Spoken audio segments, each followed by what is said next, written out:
Big boss season 7 episode അപ്ഡേറ്റിലേക്ക് പോകാം. Actually സാധാരണ എപ്പിസോഡിൽ എന്തെങ്കിലുമൊക്കെ ഒരു വ്യത്യാസം ഉണ്ടാകും, ലൈവിനെ കാട്ടിയൊക്കെ ഡിഫറെൻ്റ് ആയിട്ട്. ഒരു വ്യത്യാസം ഉണ്ടായിരുന്നില്ല. ഇന്നലെ രാത്രി ഉറങ്ങാൻ പറ്റാത്ത തക്കവണ്ണ അടി ലഹള വഴക്ക് തന്നെയാണ് അതിനകത്ത്. ഇപ്പോഴുള്ള കണ്ടസ്റ്റൻസ് ഒക്കെ എന്ന് പറഞ്ഞു കഴിഞ്ഞാൽ ഒരാൾക്ക് പോലും അത് എന്ത് ഗെയിമാണ്, അതെങ്ങനെ കളിക്കണം എന്നൊരു ക്ലവർനെസ് ഇല്ല. അനീഷ് ഓക്കെയാണ്, അനീഷിന് ഏകദേശം കാര്യം പിടികിട്ടിട്ടുണ്ടെന്ന് തോന്നുന്നു. ബാക്കി അതിനകത്തുള്ള എല്ലാവരും തന്നെ മെജോറിറ്റി ഓഫ് ദം കളി അറിയത്തില്ല, ടാസ്ക് എന്താണെന്ന് അറിയത്തില്ല, ഇത് എന്തിനാണ് വന്നിരിക്കണതെന്ന് അറിയത്തില്ല. ഇതൊരു ഷോയാണ്, ഇതിനകത്ത് കിടന്ന് 5-6 അടിയൊക്കെ പിടിച്ചു കഴിഞ്ഞാൽ അത് മതി എന്നാണ്, അതാണ് കണ്ടന്റ് കൊടുത്താൽ മതി എന്നൊക്കെയാണ് വിചാരിക്കുന്നത്. ആകെ മൊത്തം ശോക മൂക ദാരിദ്ര്യം, അടി ലഹള വഴക്ക് തന്നെ. ഇന്നത്തെ എനിക്ക് അത്ര ഇഷ്ടപ്പെടാത്ത ഒരു എപ്പിസോഡാണ്. എന്നാലും കുറച്ച് കാര്യങ്ങൾ പറയാം. അപ്പാർട്ട് ഫ്രം ദാറ്റ് ഫൈറ്റ്, ആ ഒരു ഫാക്ടറി ഫൈറ്റ്, അത് ഭയങ്കരമായിട്ട് ഇറിറ്റേറ്റഡ് ആയിട്ടുണ്ടായിരുന്നു. അക്ബർ എന്ന വ്യക്തിയോട് കൂടുതൽ വെറുപ്പ് തോന്നുന്നു. ഈ ഒരു ടാസ്ക് കൊടുക്കുമ്പോൾ ബിഗ് ബോസിൻ്റെ ഉദ്ദേശ ലക്ഷ്യം ഒന്നേ ഉള്ളൂ, നൂറയുടെ കയ്യിലുള്ള സൂപ്പർ പവർ അങ്ങോട്ട് എടുക്കുക, ഇമ്മ്യൂണിറ്റി പവർ എടുക്കുക. അത് തിരിച്ചെടുത്തതിന് ശേഷം നൂറയെ കൊണ്ടുവന്ന് ഈ ഒരു സംഗതിയിലിട്ടിട്ട് എനിക്കൊന്ന് നൂറയെ പുറത്താക്കാൻ, എയ്തർ ആദില അല്ലെങ്കിൽ നൂറ, രണ്ടിലൊന്നിനെ പുറത്താക്കാനുള്ള പ്ലാനാണ് ബിഗ് ബോസ് കളിക്കുന്നത്. ബിഗ് ബോസിൻ്റെ വട്ടുകളിയിലോ മരെല്ലാം പോയി ചാടി കൊടുക്കുകയാണ് സാധാരണ പതിവ്. നൂറ തോറ്റു, നൂറ പെട്ടുമ്പോൾ തന്നെ ഇത്രയധികം നെർവസ് ആകുന്നുണ്ടെങ്കിൽ ഈ കുട്ടി ലൈഫിൽ എങ്ങനെ മുമ്പോട്ട് പോകും എന്നുള്ളതാണ്. ഇതൊരു ഗെയിം അല്ലേ, ഞാൻ തോറ്റാൽ ഇപ്പോൾ എന്താ പ്രശ്നം ഇരിക്കുന്നത്? ഇപ്പോൾ അഥവാ അങ്ങനെ നോമിനേഷനിൽ വന്നാൽ എന്താ, ആളുകൾ ചൂസ് ചെയ്യും, ഇഷ്ടപ്പെട്ടാൽ ചൂസ് ചെയ്യും, ഇല്ലെങ്കിൽ പുറത്തേക്ക് വരും. എത്ര ദിവസം നോമിനേഷനിൽ വരാതെ നിൽക്കാൻ പറ്റും? അതൊരു ചീപ്പ് പ്ലേ അല്ലേ? ആളുകളുടെ സപ്പോർട്ടോട് കൂടി അവിടെ നിൽക്കുന്നതല്ലേ യഥാർത്ഥ പ്ലേ. എനിക്കങ്ങനെയാണ് മനസ്സിലായത്. അനിമോളെ എത്ര കൊണ്ടിട്ടാലും അവിടെ നിൽക്കുന്നത് കണ്ട, അത് ഒന്നും കൊണ്ടുമല്ല, ആളുകൾ അത്ര സപ്പോർട്ടുണ്ട് എന്നുള്ളതാണ് വ്യക്തം. ഷാനവാസിനെയാണ് ആദ്യം ലൊക്കേറ്റ് ചെയ്യുന്ന ക്യാമറ. പക്ഷേ എനിക്കും ചിലതൊക്കെ തോന്നിയിട്ടുണ്ട്, ഷാനവാസ് വളരെ സൈലൻ്റ് ആണെന്ന് തോന്നുന്നു. പക്ഷേ ആദ്യത്തെ ഇവരുടെ തമ്മിലുള്ള സ്പീച്ച്, ഷാനവാസും അനീഷും തമ്മിലുള്ള സ്പീച്ചിൽ നിന്ന് ഒരു കാര്യം ഷാനവാസ് വ്യക്തമാക്കുന്നുണ്ട്, അനീഷ് നന്നായിട്ട് പ്ലേ ചെയ്യുന്നുണ്ട്, ആ പ്ലേ ഷാനവാസിന് മനസ്സിലായി എന്നും പറയുന്നുണ്ട്. അത് നല്ലൊരു അറ്റംപ്റ്റ് തന്നെയാണ്. അത് നമുക്കും അങ്ങനെ തന്നെയാണ് തോന്നുന്നത്. അനീഷ് അങ്ങ് ബ്ലിങ്കുന്നുണ്ട്. പക്ഷേ ഷാനവാസും എന്നോട് അനീഷ് പറയുന്ന ഒരു കാര്യവും വളരെ പോയിൻ്റാണ്. അതായത്, നിങ്ങളെയൊന്നും വിശ്വസിക്കാൻ പറ്റത്തില്ല, നിങ്ങൾ എപ്പോൾ വേണോലും എങ്ങോട്ട് വേണോലും ചാടി കളിക്കാൻ പറ്റുന്ന ഒരു രീതിയിലാണ് നിങ്ങൾ നിൽക്കുന്നത്. അപ്പോൾ നിങ്ങളെയൊന്നും വിശ്വസിക്കാൻ ബുദ്ധിമുട്ടുണ്ട് എന്ന് പറയുന്നിടത്ത് രണ്ടുപേരും അങ്ങോട്ടും ഇങ്ങോട്ടും നമ്മൾ എന്ത് പറയാൻ ആഗ്രഹിച്ചോ അത് തന്നെ രണ്ടുപേരും അങ്ങോട്ടും ഇങ്ങോട്ടും പറഞ്ഞു എന്നാണ് കുഴപ്പം. അതേപോലെ ജിസേലിന് ആദില സ്വർണ്ണ കോയിൻ കൊടുക്കുന്ന ഒരു രീതിയുണ്ട്. എനിക്കത് ഭയങ്കരമായിട്ടൊരു അയണിയായിട്ട് തോന്നി. അതെന്താ റീസൺ എന്നറിയാമോ?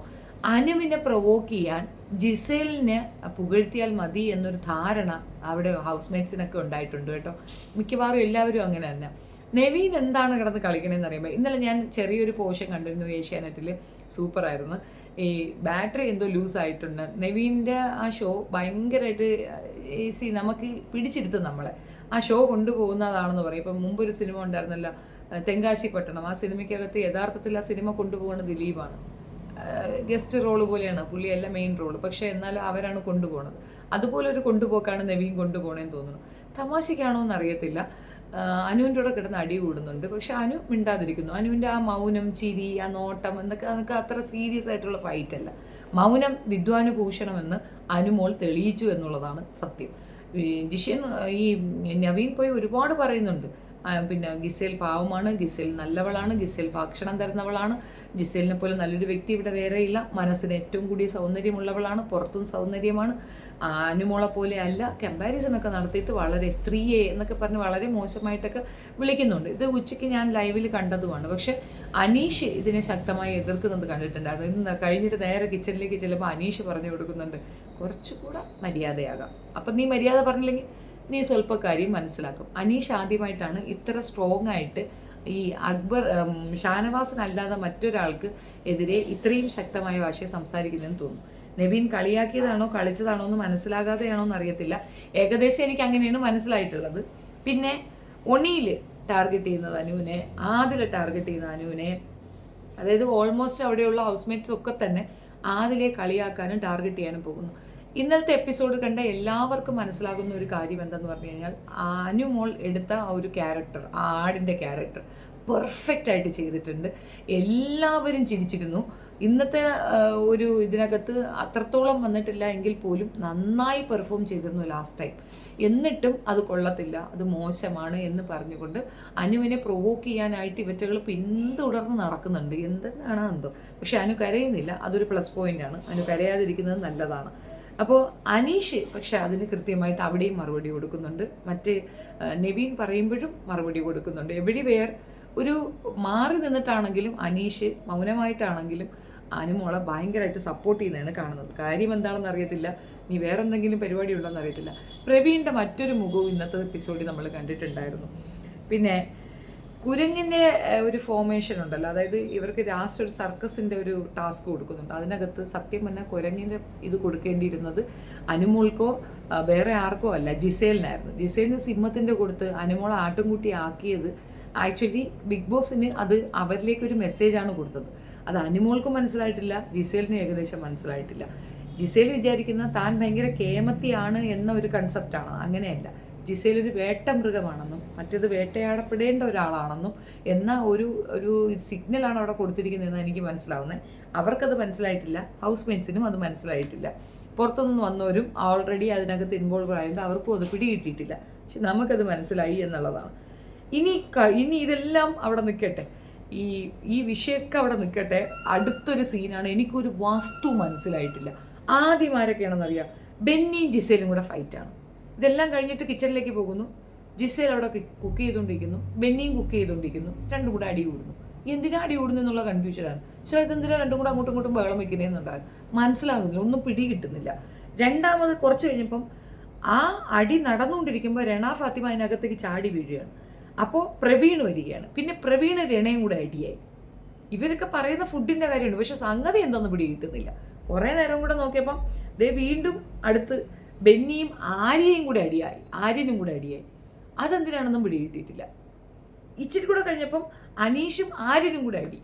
അത് പിന്നെ കോമഡി ആയിരുന്നു. ആ അടി എന്താന്ന് പറയാം, കള്ളം പറയുകയാണ്, നീ കള്ളം പറയാണ്, കഴുകട, സത്യം പറയടാ. എത്ര പെട്ടവാ അവൻ ഇത് എഴുതുന്നില്ലേ, നമ്മൾ എംപോസിഷൻ എഴുതുന്നില്ലേ, അതുപോലെ റിപ്പീറ്റ്. അനീഷിൻ്റെ വായിസ് ഒരു രക്ഷയില്ലാത്തതാണ്. ആര്യൻ പക്ഷെ ഓടി വന്ന് പാത്രം കഴുകി വെക്കുന്നത്, അതായത് പാത്രം കഴുകി വെക്കാത്തതിന് ആര്യനെ കുറ്റപ്പെടുത്തുകയാണ് അനീഷ് ചെയ്യുന്നത്. ആര്യൻ്റെ കള്ളത്തരം കൈയോടെ പൊക്കിയെന്നാണ് അനീഷ് പറയുന്നത്. അത് കറക്റ്റായിരിക്കാം. അവൻ വന്ന് പാത്രം കഴുകി വെച്ചിട്ട് പോകുന്നുണ്ട്. വാസ്തവത്തിൽ അവിടെ നടക്കുന്ന ഫൈറ്റ് എന്താണെന്ന് പിന്നീടാണ് എനിക്ക് മനസ്സിലായത്. ഇവരെല്ലാവരോടും ഇരുന്ന് സംസാരിക്കുമ്പോഴാണ് മനസ്സിലായത്. ആദിലയും ആര്യനും ജിസേലും ഒരു ടീമായിട്ടാണ് നിൽക്കുന്നത്. നൂറയും ബെന്നിയും രണ ഫാത്തിമയും കൂടെ മറ്റൊരു ടീമായി മാറിയിരിക്കുന്നു. അനു, പ്രവീണും അനീഷും കൂടെ ഒരു ടീം. അനീഷ് ടീമിലില്ല എങ്കിൽ പോലും മനസ്സുകൊണ്ട് അനീഷ് അവർക്കൊപ്പമാണ്. ഇതിലൊന്നും പെടാതെ നിൽക്കുന്ന ഷാനവാസ്, അക്ബർ, മറ്റേ നവീന്, ഇവരൊക്കെ ഒന്നിലും പെടാതെ അങ്ങനെ നിൽക്കുകയാണ്. പിന്നെ അയാൾ ഒന്നിലും എങ്ങനെയും കയറി പോന്നാൽ മതി എന്നുള്ളൊരു സാബു മോൻ ഒരു വേസ്റ്റും. എനിക്കിങ്ങനെയാണ് അത് മൊത്തത്തിൽ മനസ്സിലായിട്ടുള്ളത്. ഇനി ഫൈറ്റ് എന്താണെന്ന് പറഞ്ഞുതരാം. ജിസേല് അവിടെ ഇതിൽ നിന്ന് ഭക്ഷണം എടുത്ത് മാറ്റി വെക്കുക, മോഷണം നടത്തുക, കുക്ക് ചെയ്യുക, നല്ല ഫ്രീഡം അവിടെ എടുക്കുന്നുണ്ടായിരുന്നു. ബിന്നിക്കത് മനസ്സിലായത് ഇപ്പോഴാണ്, ഇതുവരെ മനസ്സിലായിട്ടില്ല, ഇപ്പോഴാണ് മനസ്സിലായത്. പിന്നെ അനുമോള് പറയുന്നതിൽ വകതിരിവ് ഉണ്ടായിരുന്നു, കാര്യമുണ്ടായിരുന്നു, ഇപ്പോഴാണ് പിടി കിട്ടിയത്. അത് മറ്റൊരു കാര്യത്തിലുമുണ്ട്.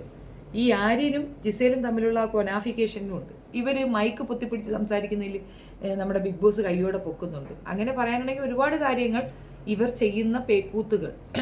മറ്റൊരു ജാസ്മിൻ ഗബ്രി തരംഗമാണ് അവരതിനകത്ത് കാണിക്കുന്നത്. അത് ഓപ്പൺ ആയിട്ട് അവർ രണ്ടുപേരും സമ്മതിച്ചിട്ടില്ല എന്നേ ഉള്ളൂ. അതിൻ്റെ സെയിം ഫോമാറ്റാണ് അവിടെ കോപ്പി പേസ്റ്റ് ചെയ്യുന്നത്. ഇവർ കുക്ക് ചെയ്യുന്നത്, അതായത് സ്പെഷ്യൽ ഫുഡുകൾ ഉണ്ടാക്കി കഴിക്കുന്നുണ്ട്.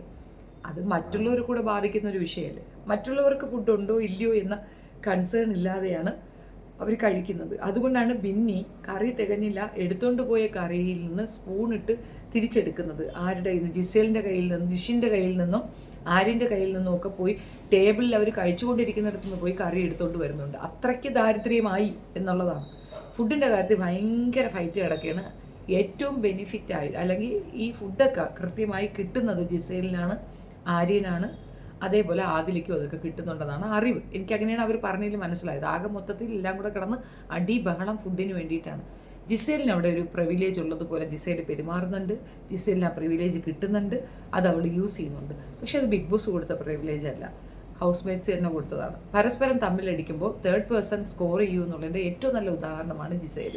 അതായത് ആട്ടിൻകുട്ടികൾ തമ്മിലടിക്കുമ്പോൾ ഇടയിൽ നിന്ന് ചോര കുടിക്കുന്ന ആ ആ ഒരു ചെന്നായയുടെ ശൗര്യവും ആ കൗതുകവും ആ ക്രൗര്യവും ഒക്കെ അവൾക്കുണ്ടെന്നാണ് എനിക്ക് മനസ്സിലായത്. അപ്പോൾ ജിസേൽ ശരിക്കും പറഞ്ഞാൽ നല്ലൊരു കള്ളിയാണ്.